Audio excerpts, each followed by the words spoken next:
2 মাসে 34টা মৃদু ভূমিকম্প হয়েছে এবং বড় মাত্রায় আঘাত হানার শঙ্কা বলছেন যারা বিশ্লেষক রয়েছেন তারা। আমরা এই ব্যাপারে কথা বলবো। অধ্যাপক ডক্টর সৈয়দ হুমায়ুন আক্তার ভূমিকম্প বিশেষজ্ঞ এবং ভূতত্ত্ববিদ যুক্ত হয়েছেন আমাদের সাথে। আপনাকে শুভ সকাল। একাত্তর টিভির দর্শকদের শুভ সকাল এবং শুভেচ্ছা জানাচ্ছি। এই যে বড় মাত্রার আশঙ্কা, সেটি আমরা অনেকদিন ধরেই শুনছি। 100 থেকে 150 বছরের ভেতরে সাধারণত বড় একটি ভূমিকম্প হয়ে থাকে। এত বিরাট ঝুঁকিতে ঢাকা রয়েছে, এটির কি কারণ? এটার কারণ হচ্ছে, যদিও ভূমিকম্পের উৎস আমাদের এখান থেকে 50 থেকে 100 কিলোমিটার দূরে, একটা উৎস উত্তর পূবে এবং আর একটা হচ্ছে পূর্ব দিকে, কিন্তু ঢাকা যেহেতু বাংলাদেশের রাজধানী এবং সেখানে সবচাইতে জনবহুল, প্রতি বর্গ কিলোমিটারে প্রায় 50,000, 40 থেকে 50,000 জনবসতি, এবং বিল্ডিং এর যে ইনফ্রাস্ট্রাকচার, তার ডেনসিটি এবং অবকাঠামো, এবং সর্বোপরি ঢাকা মহানগরী অপরিকল্পিত এবং অনিয়ন্ত্রিতভাবে গড়ে ওঠার কারণে, এবং ঝুঁকির মাত্রা আরো বাড়িয়ে দেয় যেখানে জনগণের মধ্যে সচেতনতার অভাব, অর্থাৎ ভূমিকম্পর ব্যাপারে তাদের প্রস্তুতি কেমন, ভূমিকম্প হলে তারা কিভাবে রেসপন্ড করবে, অর্থাৎ কি পদক্ষেপ নিবে, কিভাবে স্বল্পতম সময়ে তাদের জীবনটাকে নিরাপদ জায়গায় নিয়ে যাবে, এই জ্ঞানের অভাবের কারণেই এটা ভূমিকম্পের মাত্রা, ঝুঁকির মাত্রা অন্যতম পর্যায়ে রয়েছে। একটা হচ্ছে যে জ্ঞানের অভাব, আরেকটি হচ্ছে যে আমাদের অপরিকল্পিত নগরায়ন। দুটো বিষয়কে সামনে রেখে আমরা বলছি যে তীব্র ঝুঁকিতে রয়েছে ঢাকা। এখন তাহলে আমাদের করার কি আছে? কারণ শহর তো যেটা, তৈরি হয়ে গেছে।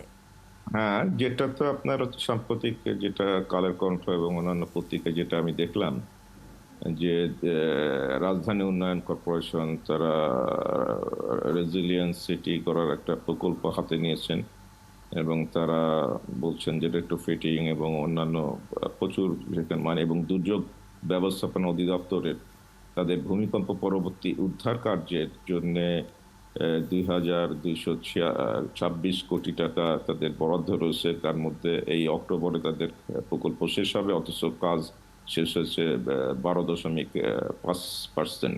এখন জন্ম সনদ দিয়ে খোলো বিকাশ স্টুডেন্ট অ্যাকাউন্ট। নিজের বিকাশ নিজে কর। আমি বারবার বলে আসছি যে যেহেতু আমাদের মধ্যে সচেতনতার অভাব, এবং এইটাই হচ্ছে ভূমিকম্পের ঝুঁকি আরো বাড়িয়ে দিচ্ছে, তাহলে ভূমিকম্প পরবর্তী উদ্ধার কার্যের জন্য এত টাকা ব্যয় না করে আমরা যদি মানুষজনকে সচেতনই না করতে পারি, এবং যারা ওই ভূমিকম্প উদ্ধার কার্যে যারা নিয়োগ থাকবেন তারা কতটুকু সেই সময় বেঁচে থাকবেন, সেটারই যদি আমরা নিশ্চয়তা না দিতে পারি, তাহলে এটার অর্থটা কি? সেই জন্য আমি মনে করি, বলি যে যেহেতু ঢাকা শহরের যে অপরিকল্পিত, অনিয়ন্ত্রিত এবং দুর্বল অবকাঠামো, আমরা রাতারাতি, এমনকি আগামী 100 বছরও বিভিন্ন কারণে, পারিবারিক ধর্মীয় মূল্যবোধের কারণে এটা পরিবর্তন করতে পারবো না। সেই কারণে আমাদের যেটা দরকার, যে ভূমিকম্পের আগে আমাদের হচ্ছে মহড়ার মাধ্যমে মানুষকে সচেতন করে তোলা, যাতে ভূমিকম্পের সময় তারা সঠিক পদক্ষেপ নিতে পারেন, তারা আতঙ্কিত না হয়ে, তারা যদি স্বল্পতম সময়ের মধ্যে দু এক পা কদমে পরেই যাতে তারা নিরাপদ জায়গায় নিতে পারে। প্রশ্ন হচ্ছে, সেই নিরাপদ জায়গাগুলা কি কি কি কি ধরনের বিল্ডিং এ, এবং রাত্রে থাকলে কিভাবে আমি নিরাপদ জায়গায় যাব, দিনের বেলায় থাকলে, অফিস আদালতে থাকলে, স্কুল কলেজের শিক্ষার্থীরা কিভাবে নিরাপদ জায়গায় যাবে, এই বিষয়ে আমাদের যদি সামান্য, এই যে 2,226 কোটি টাকা, এর যদি 0.5% বাজেটে যদি আমরা যদি এখানে ব্যয় করি, আমাদের যে স্মার্টফোন, সেটার মাধ্যমে যদি আমরা অ্যাপস করে ন্যাচারাল হ্যাজার্ড গেম আমরা যদি প্রস্তুত করি উন্মুক্ত প্রতিযোগিতার মাধ্যমে, এবং তার মাধ্যমে আমাদের শিশু থেকে বৃদ্ধ আবাল জনতা সবাইকে আমরা সেই গেমের মাধ্যমে আমরা তাদেরকে শুধু ভূমিকম্প না, যে কোনো প্রাকৃতিক দুর্যোগের বিষয়ে আমরা সচেতন করে তুলতে পারি, তাহলে আমার মনে হয় আমাদের জানমালের ক্ষয়ক্ষতি ন্যূনতম পর্যায়ে রাখা সম্ভব। আর সরকারের যেটা দীর্ঘমেয়াদী পরিকল্পনা, এই যে বিল্ডিং রেট্রোফিটিং, এটা পাশাপাশি চলবে, কিন্তু আমি মূল যে জিনিসটা সচেতনতা বৃদ্ধি করা, সেটাকে আমি সম্পূর্ণভাবে ইগনোর করে বাদ দিয়ে যদি আমি ওই ধরনের মহা পরিকল্পনা করি, যেটা একটু আগে এই যে আপনার এই যে সড়ক ব্যবস্থাপনা, এই যে টোল প্লাজা, যে ডিজিটাল সিস্টেম, এগুলো একটু আগে শুনছিলাম। তো এখানে অনেকটা এরকম যে আমি আসল জায়গায় যেখানে খুব কম অর্থ ব্যয় করে আমি মানুষকে সচেতন করে তুলতে পারছি, এবং সেখানে আমার তাহলে জানমালের ক্ষয়ক্ষতি ন্যূনতম পর্যায়ে আসছে, আর ওইগুলো তো দীর্ঘমেয়াদী পরিকল্পনাটা পাশাপাশি ধীরে ধীরে চলবে, কিন্তু আসল যেটা করণীয় সেই ব্যাপারে সম্পূর্ণ উদাসীন এই ব্যাপারে যারা কনসার্ন, যারা রয়েছেন। তো এখানেই হচ্ছে আমার প্রশ্ন যে এখানেও তারা, আমি জানি না কতটুকু তারা জনগণের জানমাল সম্পদের তারা গুরুত্ব দিচ্ছেন। জি, জনগণের জানমাল সম্পদের গুরুত্ব আপনি বলছিলেন যে 0.5% যদি আমরা ইনভেস্ট করি তাহলে মানুষকে সচেতন করা সম্ভব, এবং তখন কিন্তু যে ব্যক্তিকে আমরা এখন অনেক টাকা দিয়ে প্রশিক্ষিত করছি, সে আপনি বলছিলেন যে সেই ব্যক্তি বেঁচে থাকবে কিনা ভূমিকম্পের সময় সেই বিষয়টিও নিশ্চিত নয়। আর ঢাকা শহর এমন একটি শহর যেটি আসলে নতুন করে তৈরি করার কিছু নেই, গায়ে গা লেগে বিল্ডিং, এক একটি বড় বড় বিল্ডিং ইতিমধ্যেই তৈরি হয়ে গেছে। সেই জায়গা থেকে এই বৃহৎ জনগোষ্ঠীকে, প্রায় 1.5 কোটির থেকেও বেশি মানুষের জনগোষ্ঠীকে একসাথে সচেতন করে তোলার কি উপায় হতে পারে? প্রথমত এই প্রশ্ন, এবং দ্বিতীয়ত যদি ভূমিকম্প হয়েই থাকে সচেতনতার প্রথম ধাপগুলো কি হতে পারে যদি দর্শকদের জন্য বলতেন। একটা হচ্ছে আপনি এক সুন্দর প্রশ্ন করেছেন যে একসাথে এই যে মহানগরীর 1.5 কোটি মানুষকে কিভাবে সচেতন করব, এটা খুবই প্রাসঙ্গিক একটা প্রশ্ন। আমাদের যে ওয়ার্ড রয়েছে, ওয়ার্ডগুলো রয়েছে, সেই ওয়ার্ড ভিত্তিক আমরা মহড়া ব্যবস্থা করতে পারি। তার আগে আমি যেটা বললাম যে অ্যাপসের মাধ্যমে আমরা ন্যাচারাল হ্যাজার্ডকে, সেখানে আপনার হচ্ছে ভূমিকম্পের আগে আমাদের কি কি প্রস্তুতির দরকার সেটা আমরা ব্যক্তি পর্যায়ে, পারিবারিক পর্যায়ে, প্রাতিষ্ঠানিক পর্যায়ে সেই প্রস্তুতিগুলা আমরা নিতে পারি। এবং মাঝে মাঝে আমরা যখন একটা পরিবারে আমরা যখন সন্ধ্যার সময় চা খাই বা ডাইনিং টেবিলে যখন আমরা আহার করি, তখন আমরা নিজেদের মধ্যে এই বিষয়ে মাঝে মাঝে আলোচনা করতে পারি যে কার কি করণীয়, সেই জিনিসগুলো আমরা ঠিক করে ফেলতে পারি। একটা আপনাদের হচ্ছে ড্রাই ফুডের ব্যবস্থা রাখা, তারপরে ফার্স্ট এইড বক্স রাখা, এই কতগুলো ছোটখাটো জিনিস তো আমরা নিজেরা আলোচনা করি এবং কার কি দায়িত্ব সেই জিনিসগুলো আমরা ঠিক করে নিতে পারি।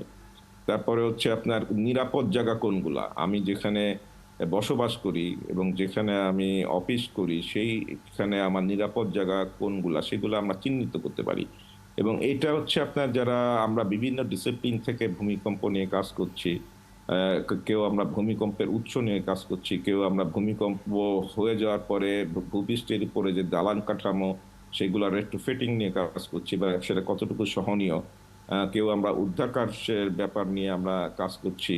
আমরা এই সমস্ত ডিসিপ্লিন যদি একসাথে বসে আমরা যদি ঠিক করি যে হ্যাঁ আমাদের যে ঢাকা শহরের যে যেরকম কাঠামোরই বিল্ডিং হোক না কেন, সেসব কাঠামোগুলো তো আমাদের রাজধানী উন্নয়ন কর্পোরেশনের কাছে রয়েছে, তারা তো চিহ্নিত করেছেন।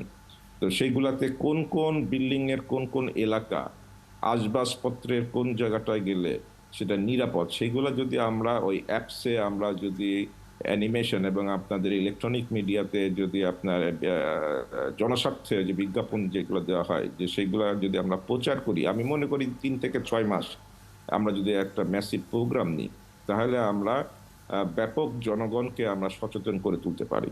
এবং ভূমিকম্প পরবর্তী উদ্ধার কার্যে কার কি দায়িত্ব, আমাদের কমিউনিটি ভলেন্টিয়ার তৈরি করা, সেখানে আমাদের প্রথমেই যারা আমরা বেঁচে থাকবো তাদের হচ্ছে শিশু এবং বৃদ্ধদের কি অবস্থা আমার আশেপাশে, সেইগুলাকে আমি প্রথমে আমি প্রায়োরিটি দিয়ে খোঁজ নিব।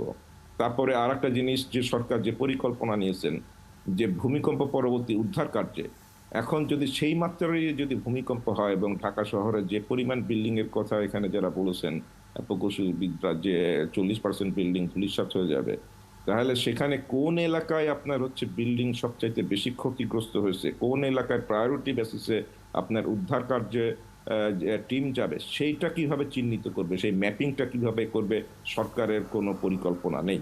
অথচ আমাদের যে এখন টেকনোলজি, সেই টেকনোলজির মাধ্যমে এই স্মার্টফোন, এই জাস্ট সিম্পল একটা স্মার্টফোনকেই আমরা ব্যবহার করে সেই ম্যাপিংটা করতে পারি।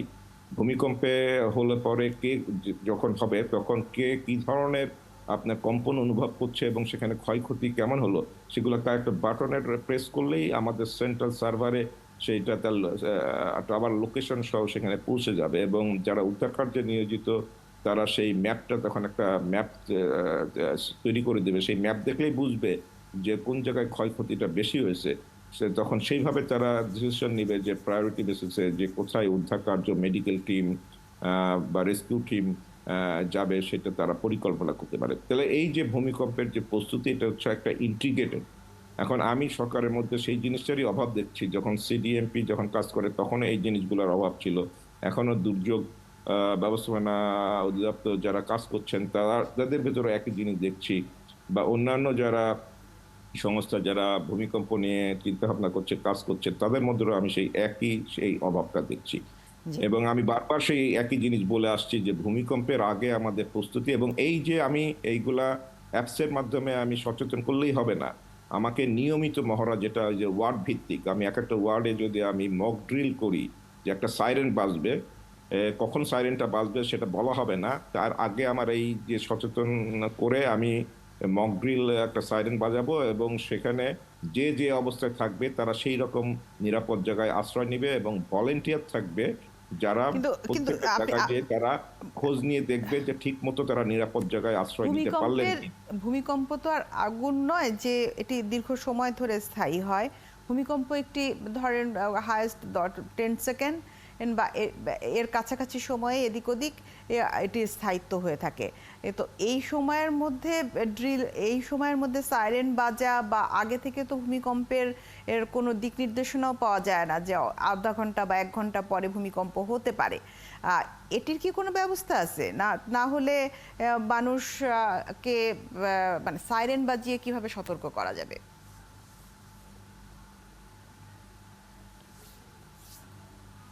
দেওয়া সম্ভব না এই পর্যন্ত। এই বিজ্ঞান এখনো সেই দিকে কোনো আপনার আগাম আওয়াজ দিতে পারছে না বলেই তো আমরা একটা মক ড্রিল, মহড়া, ভূমিকম্পের মহড়া, সেই মহড়াটা কিভাবে হবে যে একটা সাইরেন বাজবে, সাইরেন বাজলেই তখন তারা যে যেখানে থাকবে যে অবস্থায় তারা নিরাপদ জায়গায় আশ্রয় নিবে এবং যারা কমিউনিটি ভলেন্টিয়ার বা দুর্যোগ ব্যবস্থাপনা, ফায়ার ব্রিগেড, সিভিল সার্ভিসের যারা ভলেন্টিয়ার তারা যে দেখবেন যে নগরবাসী তারা সঠিকভাবে তারা নিরাপদ জায়গায় আশ্রয় নিতে পারলেন কিনা, যারা নিতে পারবেন না তাদেরকে তারা শিখিয়ে দিবেন। এইভাবে আমি মহড়া দিলে পরে আমি আমার একটা মানসিক প্রস্তুতি হয়ে যাবে, তখন ভূমিকম্প হলে আমি আতঙ্কিত না হয়ে ওই সময় সঠিক সিদ্ধান্ত নিতে পারবো যে, এবং নিরাপদ জায়গাটা কোনটা সেটা আমি খুঁজে বের করে সেখানে আমি আশ্রয় নিতে পারবো। এই জন্যই এই মহড়ার খুব দরকার রয়েছে। অধ্যাপক ডক্টর সৈয়দ হুমায়ুন আখতার, আপনাকে অসংখ্য ধন্যবাদ।